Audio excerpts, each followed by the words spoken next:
2019, Experiments in Gamelan. This will be the hopefully the first in an annual series of this event. You want to sit more closer towards the center here. It'll feel more homey and warm to everybody participating as well as to yourselves. And okay, a little bit about this program that you're attending. If you have the program in front of you and you've read through it, you'll see that it's in two parts with an intermission. Our first part is going to be featuring in-situ recordings, and a lot of the work that they'll be showing will be representing a lot of Indonesian artists, some of whom we tried to get here, but we could not because of some unfortunate circumstances that have to do with immigration laws. But it's good that they will be represented in some way. And then we'll have an intermission, which up on the third floor to the stairway, we're going to be showing an installation by Evan O'Donnell. Yeah, all right.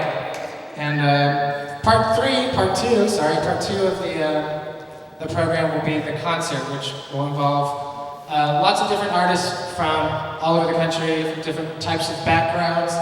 Some who have a lot of experience in gamelan, some who have close to none experience in gamelan. And does everybody here know about gamelan? Do I have to say something really quick about gamelan? If you don't, it's okay. Just raise your hand and I'll try to explain it in one sentence. Okay, gamelan is a form of Indonesian traditional music that involves lots of metallophones and gongs and brass instruments like this.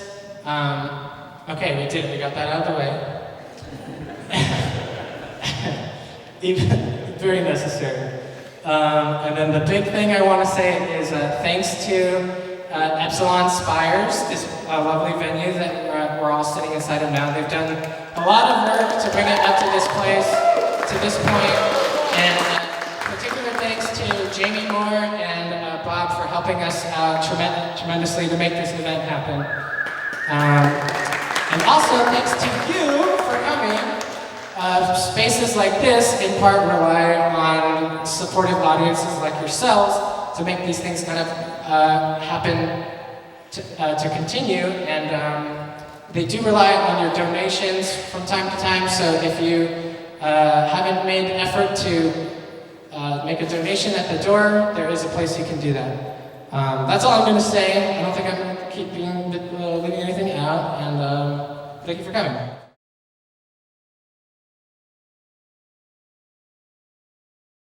Hi. Before we get started, I just wanted to let people know that the higher up you're sitting in this space, because it's such a big, beautiful, resonant room, the less clear the sound is going to be, because we have our speakers down here. So if you want to hear things clearly, you might want to consider coming down and sitting in the first floor here. However, because most of the program for the first half of the show is going to involve video, you're going to want to sit close enough that you can see the screen. So something to keep in mind, you can wait until you hear some of the audio and decide if it's clear enough and you want to move. I also want to say thank you to Epsilon Spires, to Jamie for all her hard work, and Cordy for inviting us to be a part of this program. And reiterate that the original plan had involved some of our Indonesian colleagues to be here with us today, in particular Ibu Tugede Sukaryana, who is the artistic director and co-founder of In Situ Recordings, and unfortunately due to visa issues, he wasn't able to be here with us today, but I just want to emphasize that he's here with us in spirit. He spent a lot of time the past few weeks editing a lot of the videos you're going to see here.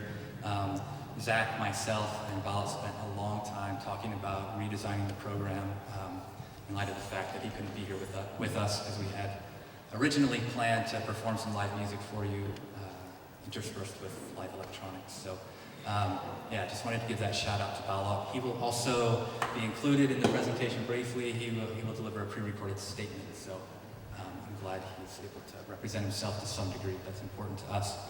So, yeah, what is In Situ Recordings? Well, In Situ Recordings is it's a very challenging thing to describe to people, because if we call it a record label, that comes with a whole host of connotations and expectations about how music is recorded and distributed in North America. And because the project is sort of transnational in nature and serving gamelan music, specifically, there are a lot of things that we had to adapt about how we work and operate in order to support gamelan music specifically. So the way we record our music, the way our albums are produced and come into being requires certain adaptations. So it's important to point out that we're a lot more than a record label. It's really a multi-dimensional project, and we've now been active for 3 years, and in the course of that time, we've been learning how best the project can serve the communities that we work with, and that has involved a lot of adaptations to what we do over time. Some trials and tribulations and successes and failures and rethinking how the project works. And this particular week of September marks our third 3-year anniversary, and there's a lot of cool stuff starting to happen, including this event. We're very happy to be included here and be able to share a lot of our work and contextualize a lot of the things we do. And perhaps with that said, we will talk about the environment in Bali that facilitated the construction of this project. There's something special that's happening in the world of gamelan and the international gamelan scene on the island of Bali in the 21st century that created an environment that was ripe for a certain project like in situ recordings to develop. Sorry, did I have a question? Oh, sorry. Oh, yeah, if anyone does have a question, please feel free to raise your hand or whatnot. We're happy to clarify things. Where was I? Yeah, 21st century. So, Zach and I here, this is Zach, sorry, I haven't introduced him, Zachary Haney. The two of us, we're going to sort of introduce a lot of the work and contextualize it, and the first thing we want to do is talk about the 21st century and the unique situation and environment that allowed this project to come to fruition, because it was sort of an aligning of stars, a ripening of sorts that allowed it to happen, and there are reasons why something like this didn't happen in the past, and some of those things include developments in technology, social media, the internet, YouTube, SoundCloud, and also have a lot to do with young composers and artists in Bali who we sort of share a lot of common ground with today, which is perhaps different than the way things were 30, 50 years ago. The people who were dedicating themselves and spending time exploring gamelan music in Indonesia before us. They did a lot of work to develop these sort of mutual understandings and common ground, and now we are in a situation with technological advancements, cheaper recording equipment, laptop computers, and all of these things, which have just made it possible for a transnational recording project that serves an international gamelan community to emerge, and for us to record and distribute that music without needing, complex and record labels and things like that, and a lot of capital. It's very much a DIY-oriented project. And Bali in the 21st century creates an environment for that. Yeah, if you can imagine, as an American scholar or musician, going to Bali before the internet in the 80s or 90s or something, or before that, and going to study traditional music, you have to go there, you have to learn it as a foreigner, and this is also the way that the Balinese musicians are learning about American musicians and American culture. Since the advent of the internet, if you come to Bali as an American musician, there's a lot of cultural common ground that you find you already share because of things like YouTube.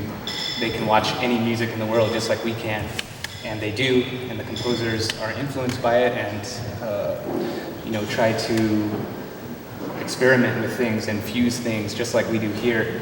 And yeah, I'd say that 18-year-olds in Bali have spent a lot of time watching music from all over the world on YouTube, just like 18-year-olds in North America spend time watching gamelan videos on YouTube. And so there's just there's just a lot of aesthetic common ground now that there wasn't 30 years ago, and that is an important component of what's happening with gamelan today that facilitated a collaboration of this nature.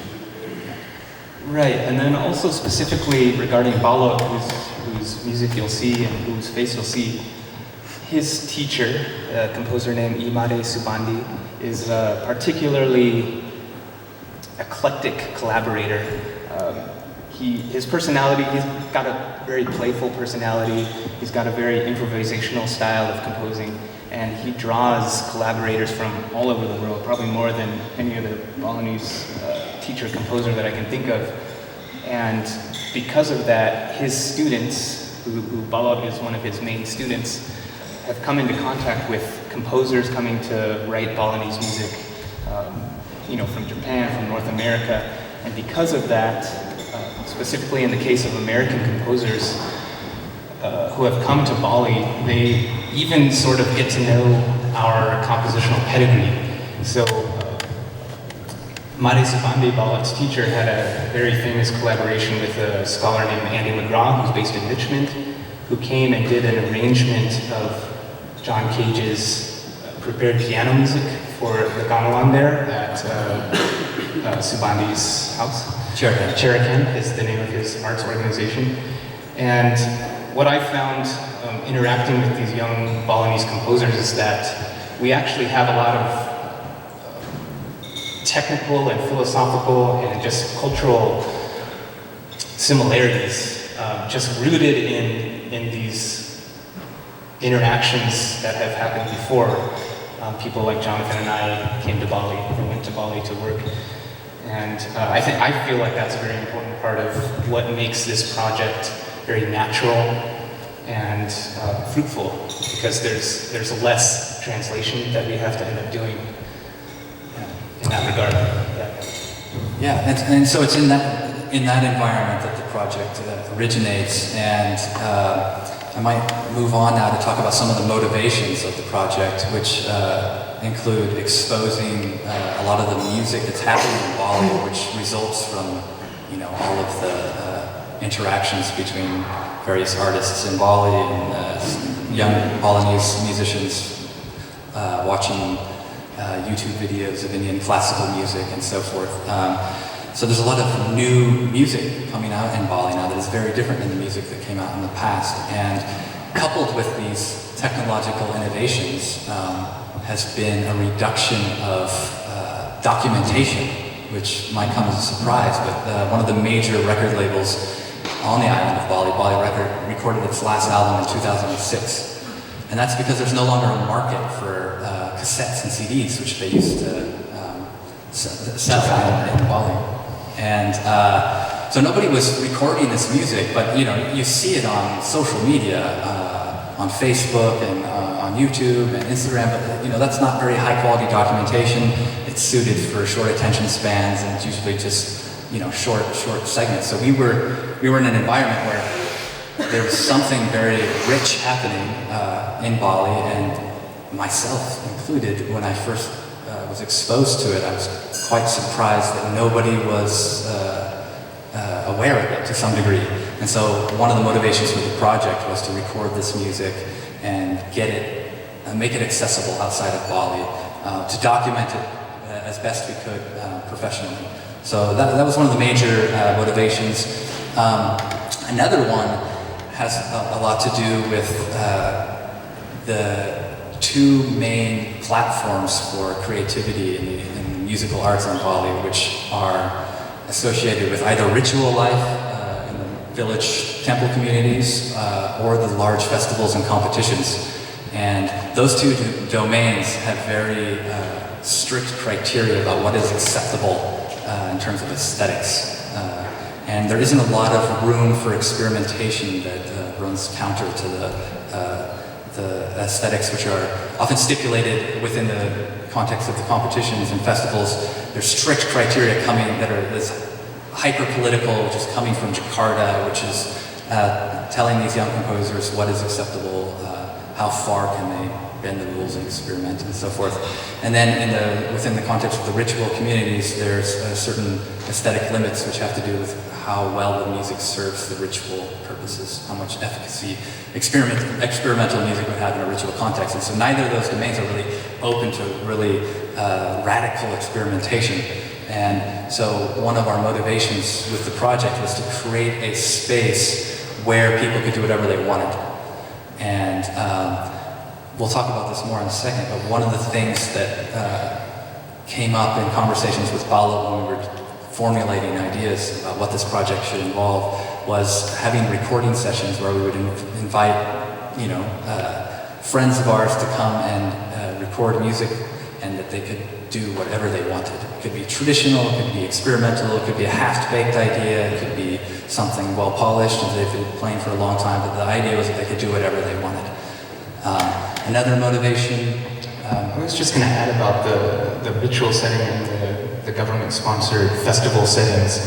They also have this huge economic barrier in terms of the material resources that are required to execute, especially the festival performances. And so, this all being said, beneath all of this, our friends were having ideas. We're friends with a lot of the conservatory students, and they have these compositional ideas that they have nowhere to go because they don't have 30 musicians in 6 months and millions or thousands of dollars to spare to execute their ideas. Yeah, that's great. Yeah, and another major motivating factor behind the origins of the project has to do with education, and that was the fact that Balo, through another project that he'd done with an Italian producer, had been given a laptop. He was gifted an Apple MacBook, an audio interface, and a bunch of really nice microphones. And so he had all this equipment in Bali, and I had been in Bali doing research and brought a lot of fancy recording equipment with me, and we had all this stuff, and we thought, wow, we should do something with it.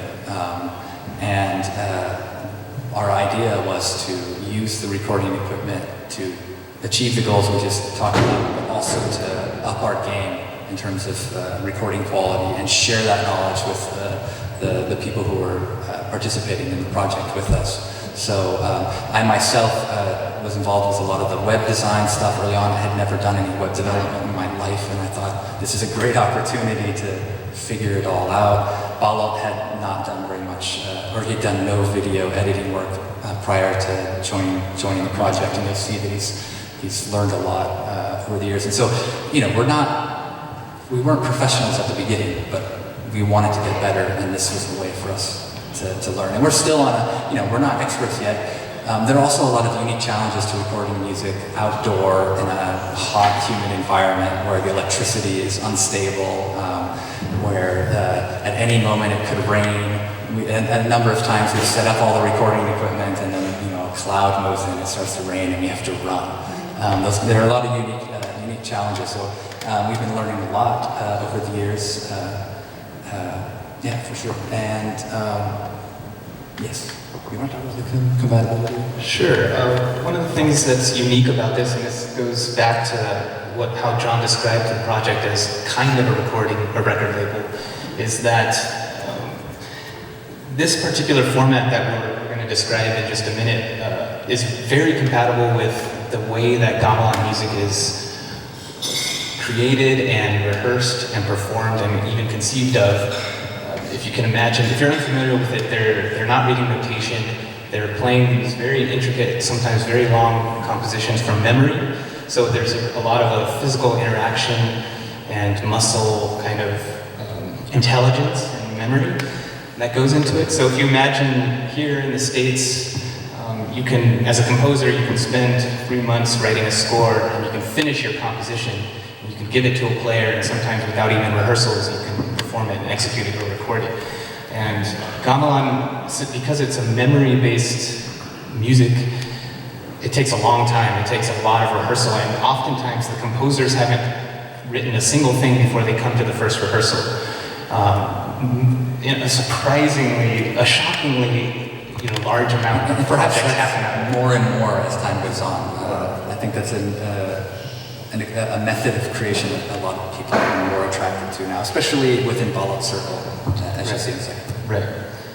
And so that kind of collaborative, mushy situation where a composition kind of grows and grows and grows and crystallizes over time rather than being conceived of and written right away, resonates and kind of is very compatible with the way that that Jonathan and Bala have structured in situ recordings? Yeah, we've had to adapt to the fact that there are very few people with an album's worth of music ready to record. And so one of the ways we've dealt with that is we allow people to build an album over time. And so we do these recording sessions, we get 13 different artists to come together and record things, and we collect it in a catalog, we release it as a compilation, and then over time.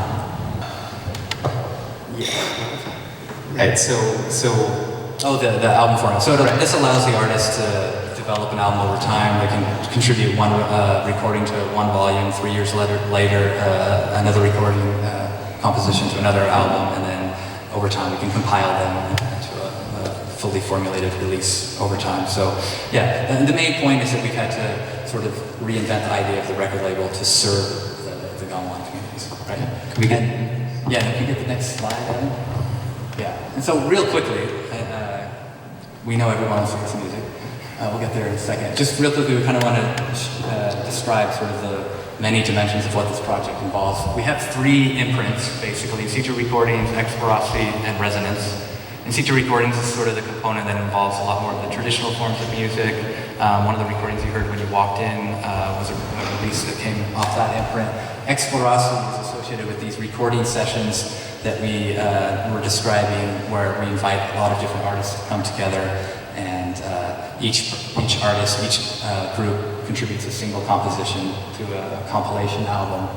These are shot in interesting locations. We do it in video. All this stuff is getting put online for free and available on YouTube. And again, that creates a space where people can do whatever they want, which is important to us.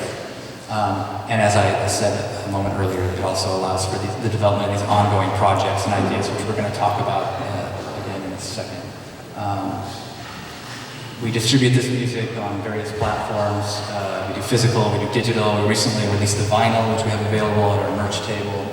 And we do a lot of streaming. And the reason we do a lot of streaming is because there isn't really a culture of purchasing recordings in Indonesia or in Bali. So how do we record music and then charge money for it and expect it to serve the people who are recording? So we make a lot of stuff available for free on YouTube and SoundCloud. And in fact, 90% of our listeners on SoundCloud and YouTube are Indonesian, which to us, when we realized that, was sort of a success for us. That wasn't really important to us. We didn't want to. A lot of the record labels in the past who recorded Gamelan, they record it in Indonesia, they release it in places where Indonesians don't have access to it, and we did not want to follow that mold. It's very important for this project to be transnational to the core, which meant making the music accessible in Indonesia and outside of Indonesia. And another thing we do, and we'll talk about this more when we start showing videos, we do a lot of collaboration. So in that sense, we're a lot more than a record label. And then real quickly, Zach is going to say a couple things about our companion magazine, because we realized we could achieve a lot of our goals a lot better if we had a magazine and a platform where people could share ideas and not just music. Right, so Jonathan and I came up with the idea of adding a companion, a digital magazine to the project. The original kind of motivation for this was to, just kind of like this presentation, is to add context to the recordings that we were publishing on the website. And so a large deal of the content has to do, are extended articles about the artists or their albums.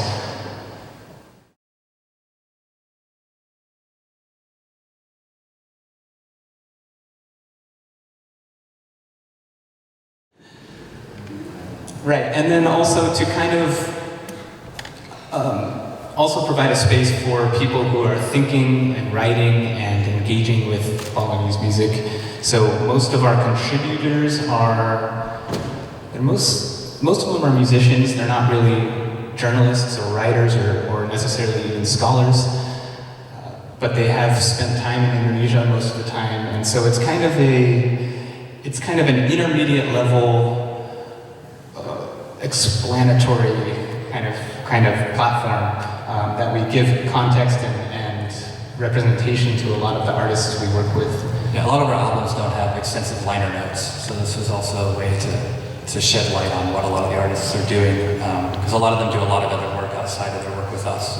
That was important. Yeah, and then really quickly, we've done 2 issues so far. It's very difficult. We're working on our 3rd issue, which will be published probably next month.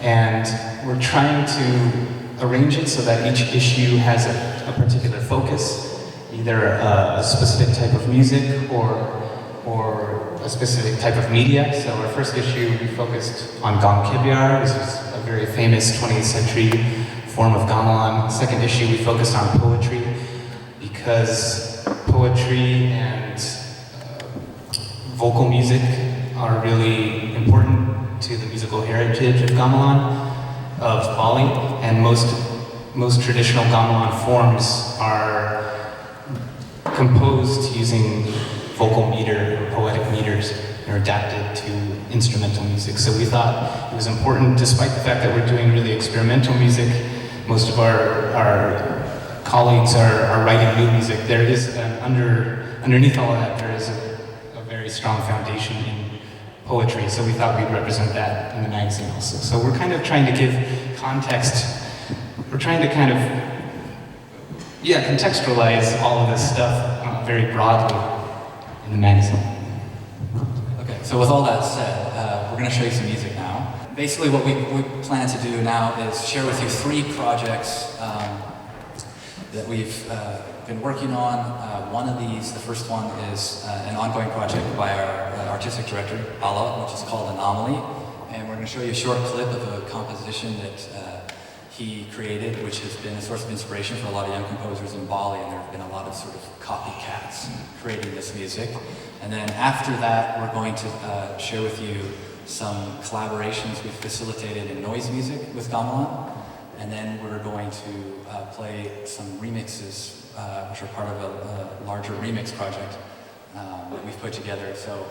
So far, to date, we've recorded 46 HD videos in our in situ sessions, and we've reached out to producers all over the world to remix all 46 of these pieces of music. We have the permission of all the original artists, and tonight we're going to share 2 original pieces, as well as the remixes. Does anyone have any questions? I have a question. Yeah. Are you focused primarily on the island of Bali, or are you reaching out to other parts of Indonesia for this project? That's a great question. Well, we want to reach out to anyone, anywhere who's engaging in gamelan music to some degree. It just happens to be the case that those of us who've initiated the project all have experience with Bali and have a large network of connections in Bali. But yeah, in the future we would like to branch out and work with other folks. We have released 1 album by a group in Singapore, Gamelan Singamurti. We've released an album of music from a gamelan based in Vancouver, British Columbia, and we released another electroacoustic album by a young artist from Bandung, Java. And we recently released a 2-hour opera by a composer based in Cyprus. So, yes, but most of our work is in Bali, for sure. I mean, we're Bali-based. We originated in Bali. That's where the project was founded, for sure. Yeah.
that's a piece by the artistic director, co-founder of In-Situ, Balot, called Anomaly. And one of the things we want to point to in these compositions is, first, the small ensemble format.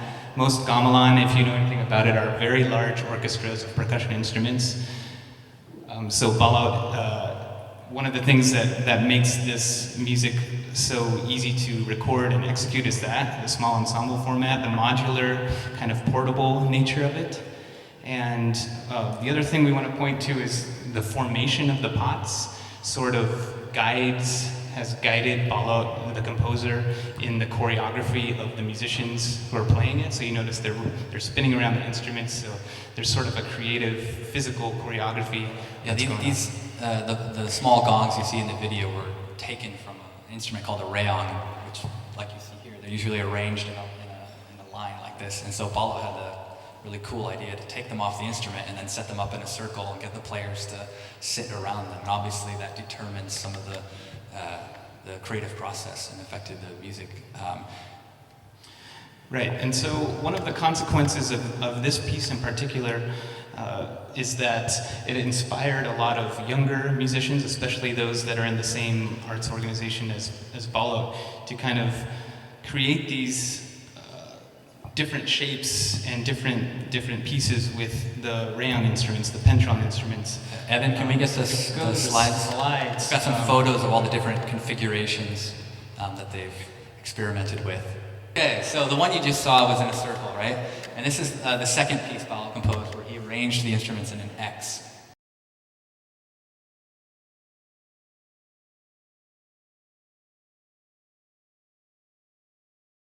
And it's two different tuning systems happening at the same time. Can you advance the slide?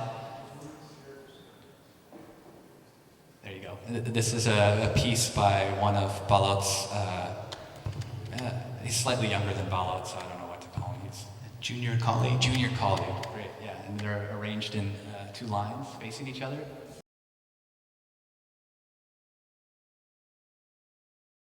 Next. This is Balot's most recent composition. He did with 7 musicians in a much larger circle.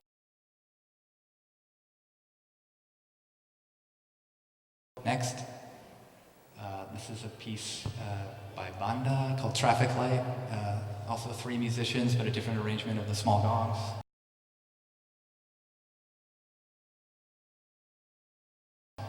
Next, and this is a piece that was put together in Vancouver. So one of the things, as Balot is now currently residing in Vancouver, pursuing a graduate degree, and this last year, myself, Justin DeVries, and Balot, we were all going to come out here and play some of these pieces for you, but we put together 3 new pieces, and we each composed a piece for this particular configuration of small gongs.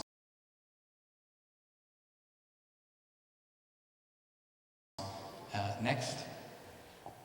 This is a piece which we recorded in one of our more recent sessions, which hasn't been released yet, but also you can see a configuration of all gong-based music.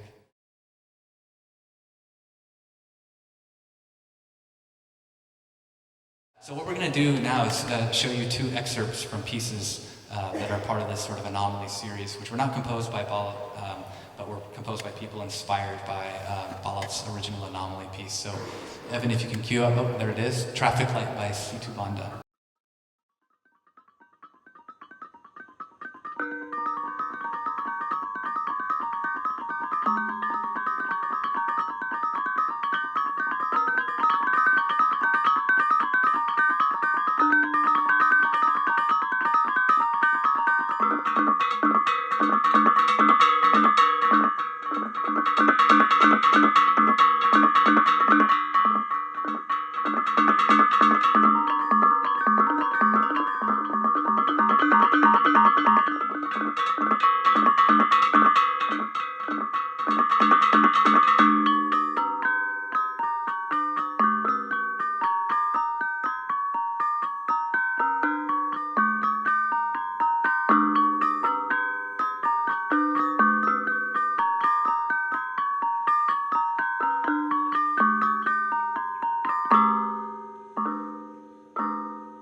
Evan, go ahead and you can play the next one immediately.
Basically, the reason we've shown those to you is we just want to point out this sort of unique phenomenon that has emerged out of Ballott's anomaly piece and led to a blossoming of perhaps 10 or more works that are inspired by this modular system of arranging small gongs in various configurations and letting that sort of determine some of the creative process. And what we want to finish with is play Ballott's most recent piece in full here, which was recorded in Bali last August. Yeah, and this is, it's called 5.7. He wrote 5.3 in Vancouver. That piece was written for 3 musicians, and then he returned to Bali last summer and he expanded and developed the work for 7 people. And so this is the 7-person version of that piece. And following the piece, Evan, you can let the next video play immediately, and that's going to be a short statement from Ballot himself, sort of talking about the origins of the project and the inspiration for it. So, enjoy.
Hello everyone. I'm sorry I cannot be with you. Thank you, Jonathan and Zach, for representing the Institute Recording Project for all of us. I hope you enjoy listening to my composition. I composed the first anomaly in 2013. I want to create a piece of music only require a few players. At that time, most people wrote music for large ensemble. One of my friends introduced me to the Indonesian composer Slamet Abdul Syukur. He is known for the creative method called Minimax, which encourage you to get the most out of very little. This strengthened my desire to attempt writing music for a small ensemble. I didn't know what to expect and was surprised by how many people enjoyed this composition. This piece also had unexpected benefit. This piece only require few player and instrument. There were many opportunities to perform it. Since then, many of my friends have created music that appear to be inspired by the original piece. I cannot take credit for the music that they all created, just like Slamet Abdul Syukur wouldn't take credit from my composition. Slamet Abdul Syukur liked the word virus, and it seems like Anomaly has become a virus too. I'm looking forward to see what other people do with this virus. By this time next year, I hope to create another piece too. I hope you enjoy the rest of the presentation. All the best from Vancouver. Yeah, great.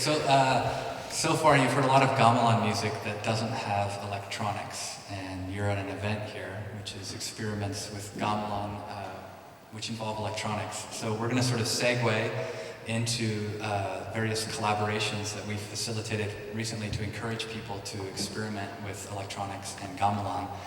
And one of the first opportunities to do this came about because we were doing release parties at a small venue on the island of Bali called Tuck and Trap. And this venue has a small community of migrants, mostly from Java, but also from other islands in Indonesia, who experiment with various DIY approaches to electronic and noise music. And when we were playing the videos from our albums there at these release parties, they were projected on a large screen, and we were sort of surprised by how much these young Indonesian migrants in Bali, who really had very little experience with gamelan, enjoyed the music. They were super excited by it. They had never heard it before. They didn't know that on the island of Bali, where they were living, that people were doing things like this. They assumed all gamelan was traditional and associated with rituals or performed for tourists. And so when they saw some of the things that you guys just saw, they were super excited. And that environment created a lot of opportunities for us to collaborate with them.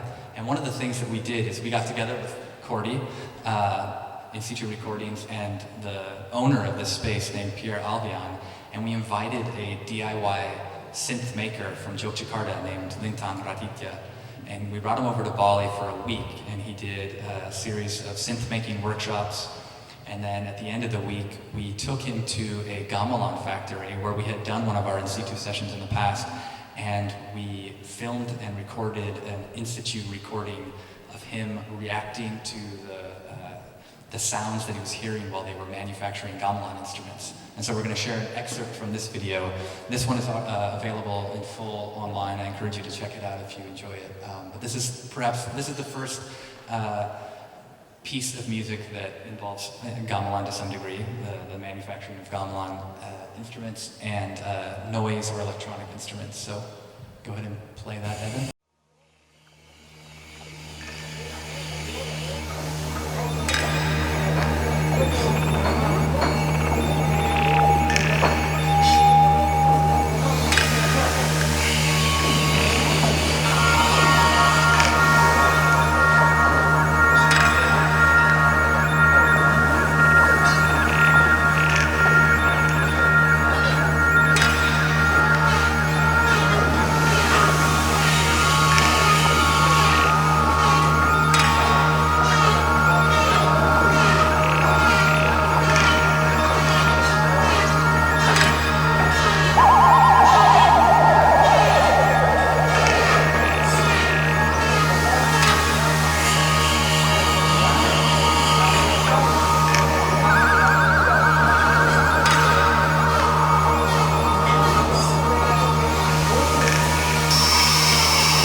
glad we got to play that recording for you because I know Cordy had been working really hard to bring Lingtang to North America for a small tour, and he found out last week that his visa was denied.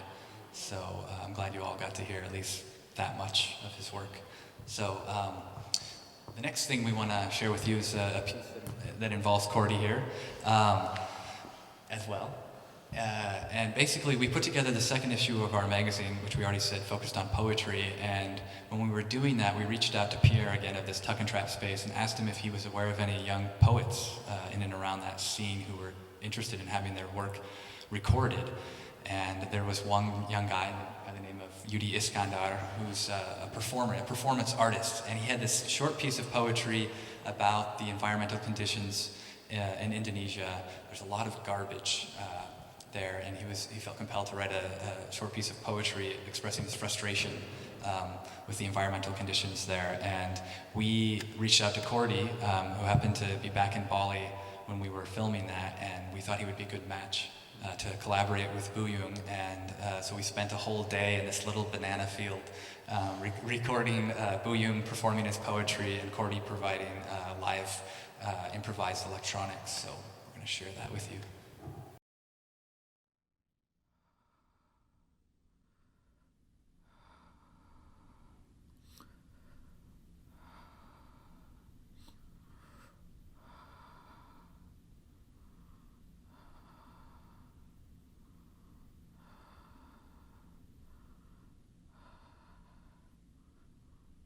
Sampahmu membunuhku.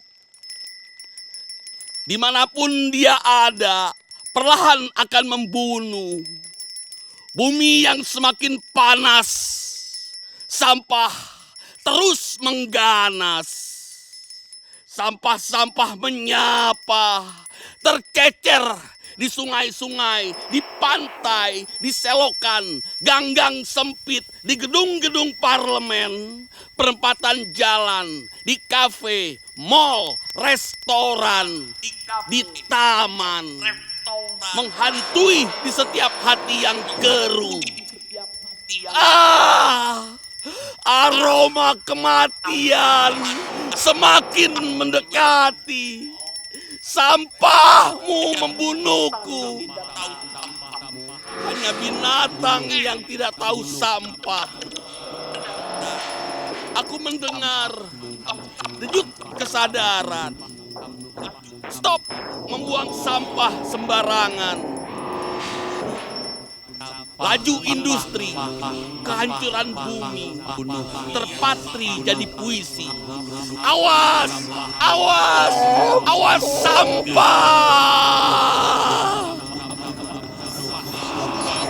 Wah, sampahmu membunuhku. Membunuhku. Di setiap hati yang teruma kematian. Hanya binatang yang tidak tahu sampah. Hanya binatang yang tidak tahu sampah. Bumi yang semakin sampah semakin mengganas. Kehancuran. Laju industri kehancuran terpatri jadi membunuh. Awas, awas, sampah menyapa, tercecer, sampah menyapa, tercecer di selokan, gang-gang sempit, di tungkokan, gang-gang perempatan jalan, di kafe, dan mall. Sampahmu membunuhku. Membunuh.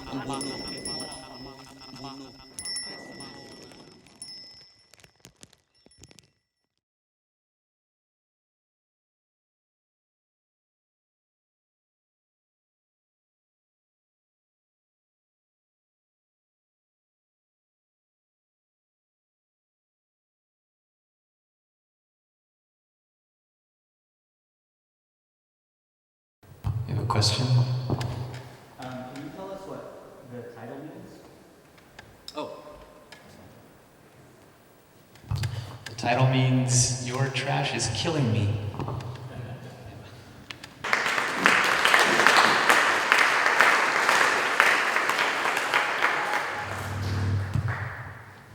Okay, so it's worth it to mention that that landfill is in Bali, and his Buyung's costume he made from trash that he collected from the landfill. From the beach, actually. From the beach, sorry. Wash Even up worse. on shore. Yeah. Okay, so the third piece, the electronic piece that we're going to share with you is by a composer, a young composer named Arya. And he's a Balinese composer. It's also worth mentioning that the two composers of the previous two pieces are Javanese. And before this sort of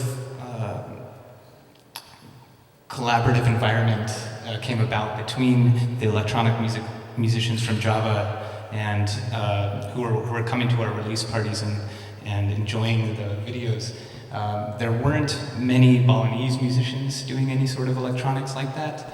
And so one of the kind of benefits from that collaboration with the Javanese artist was that the Balinese Gamelan musicians were finding the courage and sort of learning about the aesthetics of noise and electronic music and starting to have an interest in experimenting with that themselves.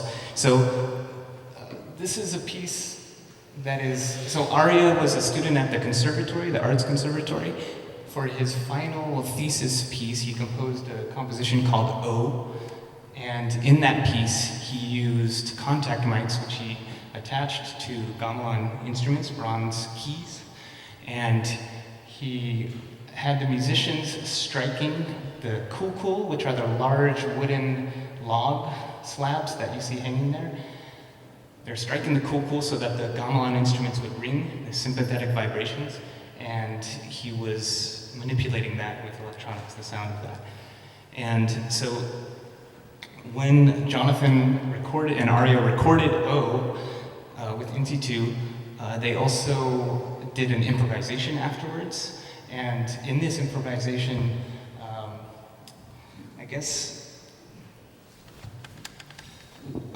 one of the cool things about this improvisation is that, so the kukul, the instruments you see there, are traditional signals that you will hit. They're usually hung in towers at the, in the center of villages, and you hit certain patterns and that'll send messages throughout the village, and a lot of them have to do with congregating for a specific reason. So during this improvisation, you'll see Arya kind of start to do one of the signals, and that kind of signaled other musicians to come in and start playing rhythms against that. And this particular video was pieced together by we kind of edited that improvisation down into the video you can see right now. We should also mention that this is the intro to his thesis piece. Following the more experimental sympathetic resonance experimentation that you're going to hear, there was like a 20-minute work that involved, I don't know, like 50 musicians. It was absolutely incredible and very ambitious. That will be released later, but we thought that the introduction of that piece merited its sort of own identity, and Arya thought that was a great idea too, so that's the origins of what you're going to see here.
All right, so in the interest of time, we're going to move on to just the last bit.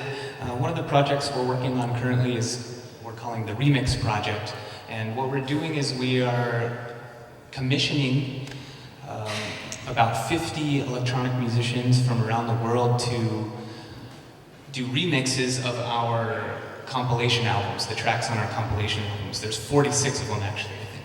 So we have, we've sent these tracks around the world to musicians who have agreed, and they're sending us their remixes, which we're going to release as an album itself later, probably next year. And originally, Jonathan and I weren't going to do any remixes, but we were short some electronic musicians, so we each took on some of the surplus that we had. So I'm just going to share with you my remix and the original composition because I think it's interesting, and then we'll go on to intermission. So the piece that I'm remixing is called Scala, and Scala was written by a composer named Wawan, who's a good friend of mine. And despite what I said about in the beginning about them not writing scores, Wawan actually made a score for this. Hit Control L.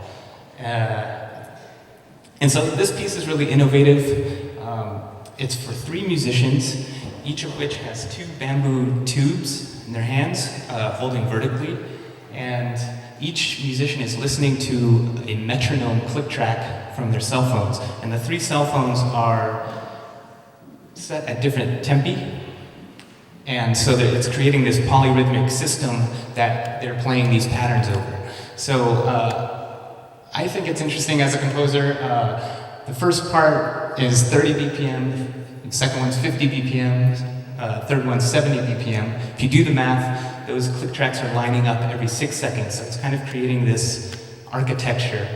And this is the score, this is the second part, so this is the full part for one musician, and each box represents one of the beats, a click. Actually, I think there's 2 boxes per click. The numbers are counts of rest. The X's are indicate for the musicians to clack the bamboo tubes together. The minuses are to hit the left note, the pluses are to hit the right note, and the circles are to hit both on the ground at the same time. And yeah, so I just wanted to show you this notation that Wawan has devised. And we can just play the video, I think. It's pretty short, and then I'll go and present a little bit of remix, and then we'll be done.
so Zach is going to do a quick switcheroo with the equipment, and then he's going to perform a live remix of that particular piece. That's going to be our final contribution to the program tonight from In Situ Recordings. And while he's doing that, I just want to mention that we have our 20 plus albums available on the merch table in the back.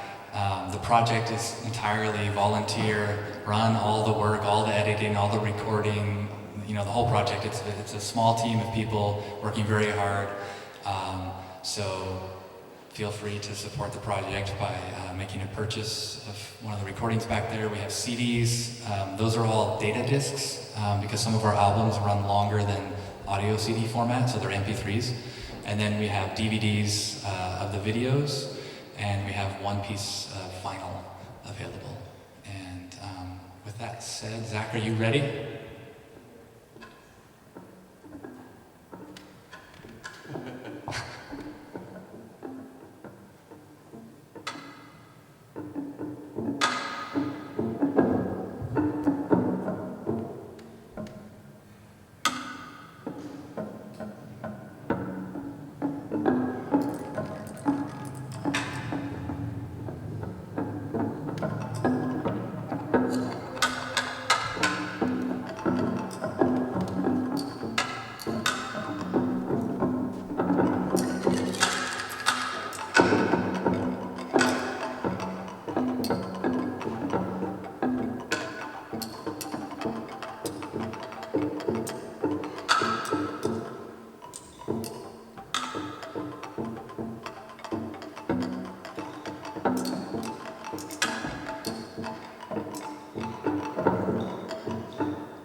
concludes our part of the program tonight. We're going to have a 15-minute intermission.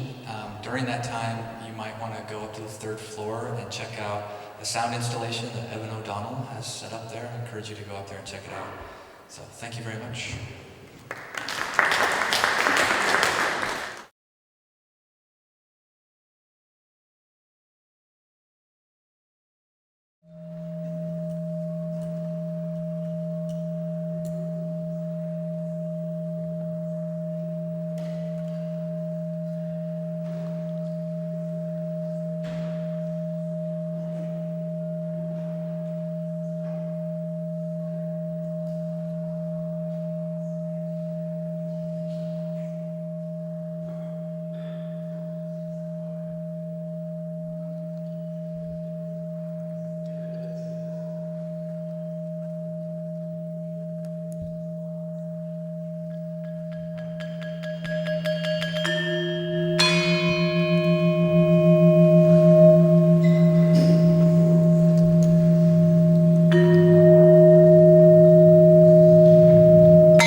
about does it, huh?